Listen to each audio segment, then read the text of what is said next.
Bismillahirrahmanirrahim. Assalamualaikum warahmatullahi wabarakatuh. Alhamdulillah, sahabatku semuanya, kita bisa berjumpa lagi pada kesempatan kali ini. Semoga kita semuanya selalu diberikan kesehatan oleh Allah Subhanahu wa taala, dijauhkan dari segala marah bahaya apapun, dan semoga kehidupan kita semuanya selalu diberikan keberkahan oleh Allah Subhanahu wa taala. Amin ya Allah ya rabbal alamin. Kita doakan juga kepada orang tua kita, saudara-saudara kita, teman-teman kita, atau tetangga-tetangga kita yang sedang sakit. Semoga Allah cepat angkat penyakitnya dan segera digantikan oleh kesehatannya seperti semula, dan semoga sakitnya mereka bisa menjadi penggugur atas dosa-dosanya mereka. Amin ya Allah ya rabbal alamin.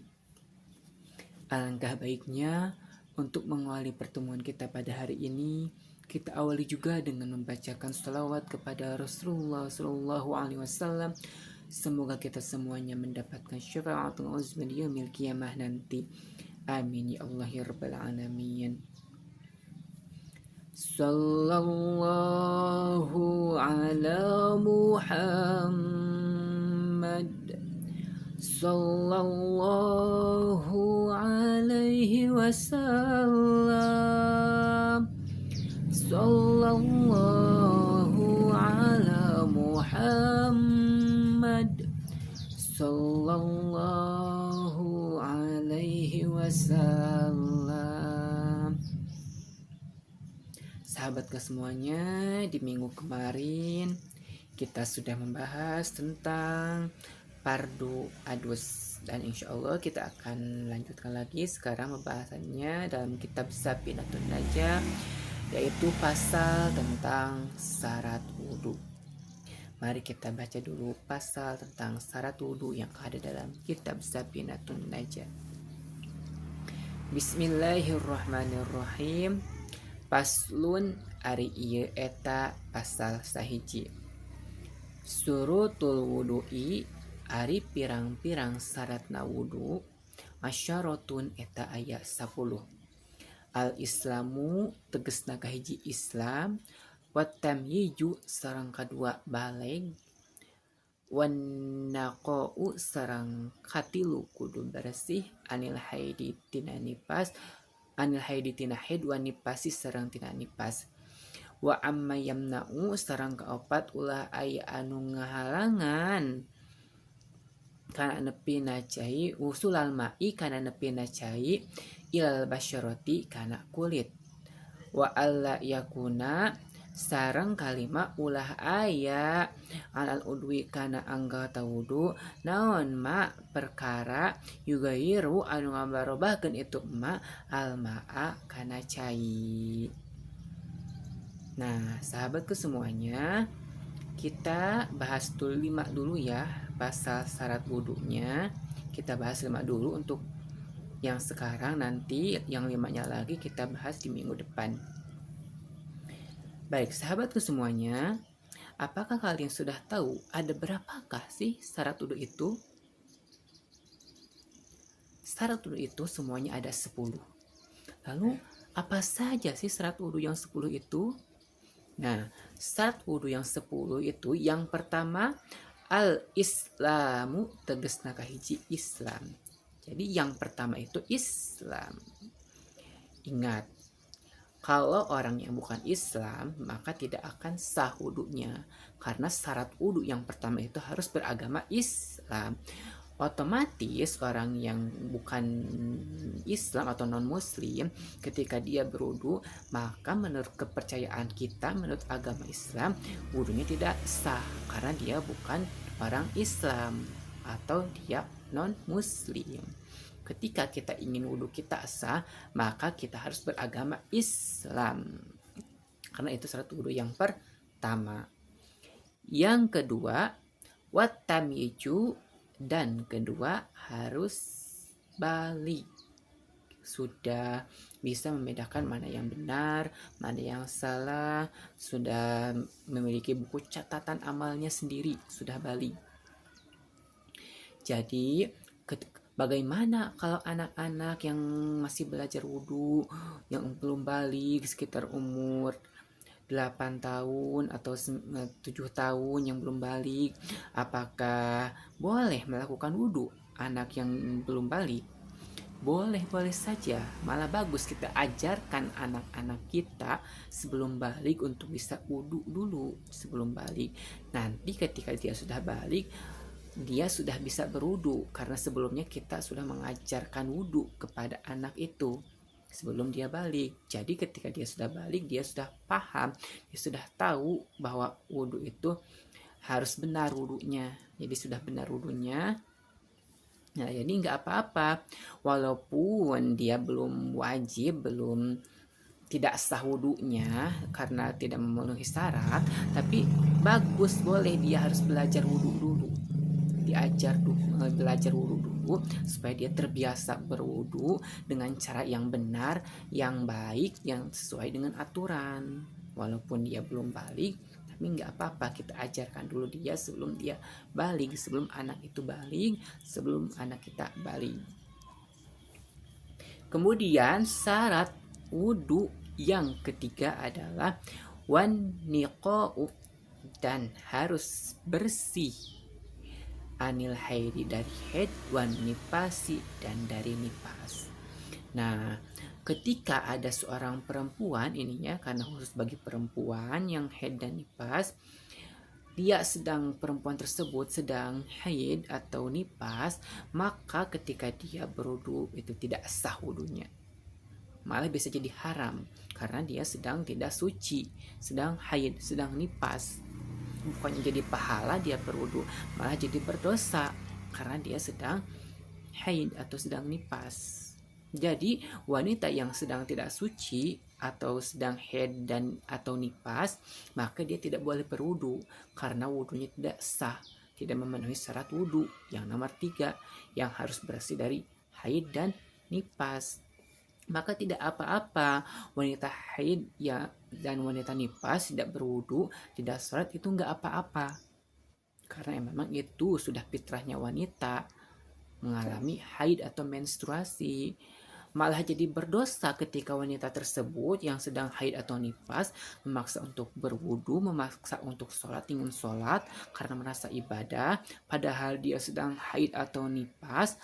Malah itu akan menimbulkan dosa baginya jika dia memaksa tetap wudu dan sholat, karena haram bagi wanita yang haid untuk melaksanakan sholat, sedangkan sholat memerlukan wudhu, sedangkan wanita haid dan nipas tidak sah melakukan wudhu karena tidak suci. Kemudian yang nomor 4 syarat wudhu itu wa amma yamna'u sardan, tidak boleh ada barang atau sesuatu yang menghalangi wusulal ma'i, kepada sampainya cai, ilal basyaroti, kepada kulit.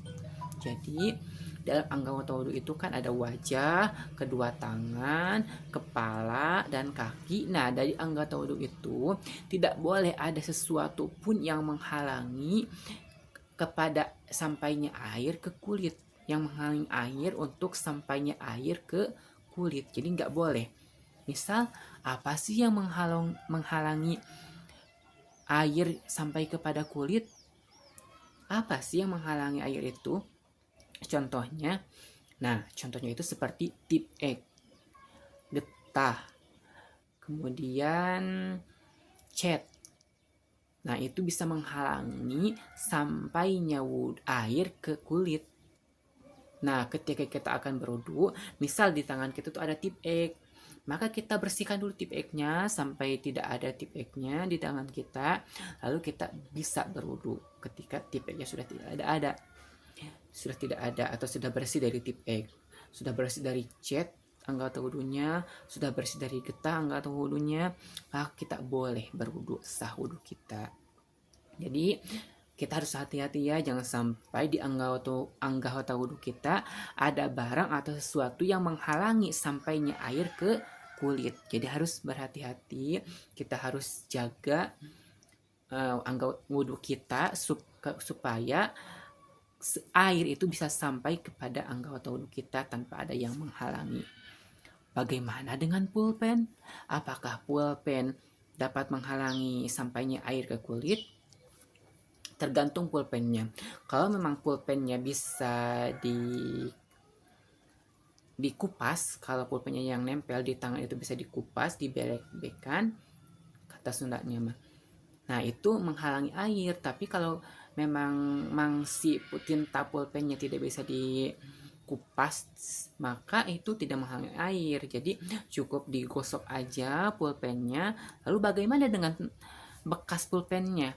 Ada bekas dari pulpen yang sulit hilang, nggak apa-apa. Kalau bekas pulpennya yang sulit hilang itu tidak apa-apa, itu bisa diampuni. Dalam wudhu itu bisa, boleh, asalkan kita sudah berusaha menghilangkan datnya tinta pulpen itu. Nah, ketika kita sudah berusaha menghilangkan dat tinta pulpen itu supaya tidak menghalangi sampainya air ke kulit, maka itu boleh, nggak apa-apa walaupun masih ada bekas dari tinta di tangan kita. Kemudian kita akan bahas yang nomor 6 di minggu depan. Jadi kesimpulannya pada kali ini bahwa syarat wudhu itu baru 5 yang kita bahas, karena semuanya ada 10 syarat wudhu itu. Nah, apa saja yang 5 tadi? Yang pertama harus Islam, yang kedua harus sudah baligh, yang ketiga harus bersih dari haid dan nifas, yang keempat tidak boleh ada yang menghalangi sesuatu yang menghalangi dari sampainya air ke kulit. Dan yang kelima, lupa satu lagi, yang kelima wa alla yakuna, dan kelima tidak boleh ada alal udwi dalam anggota wudhu kita naon apa perkara yugayiru anu ngabarobahkeun itu, yang merubah itu perkara al-ma'a kana cai. Apa maksudnya perkara yang merubah kepada air? Jadi seperti ini. Misal seorang wanita memakai make up pupur yang tebal, make upnya itu pupurnya tebal di muka. Nah, ketika kita akan berwudu, maka wanita tersebut harus menghilangkan make upnya dulu di wajahnya supaya make up tersebut tidak merubah warna air. Ketika wanita tersebut tidak menghapus dulu atau membuang make up yang ada di wajahnya, lalu langsung berwudu saja, maka itu bisa merubah air wudu yang tadinya misalkan warnanya bersih, bening, ketika terkena bedak maka warnanya jadi warna bedak. Nah, itu tidak akan sah wudunya. Atau hand body, laki-laki kan suka pakai hand body juga. Nah, ketika handbodynya terlalu tebal, maka kalau kita akan berwudu tidak dibersihkan dulu handbody yang ada di tangan kita, maka itu tidak akan sah. Jadi harus bersih dulu, handbody yang ada di tangan harus dibersihkan dulu, harus dihilangkan dulu. Maka ketika handbodynya sudah tidak ada di tangan, bedaknya sudah tidak ada di wajah, maka kita boleh berwudu. Jadi hati-hati ya, jangan sampai ada sesuatu di anggota tubuh kita yang termasuk anggota wudhu yang dapat merubah kepada warna air, yang bisa merubah kepada air. Hati-hati ya, bukan hanya bedak atau handbody saja, apapun yang ada dalam anggota tubuh kita yang dapat merubah kepada air, maka kita harus hilangkan dulu sebelum kita berwudhu. Mungkin itu saja yang dapat saya sampaikan pada kesempatan kali ini. Semoga ada manfaatnya. Kurang lebihnya mohon maaf. Wallahu muwaffiq ila aqwamit thoriq. Wassalamualaikum warahmatullahi wabarakatuh.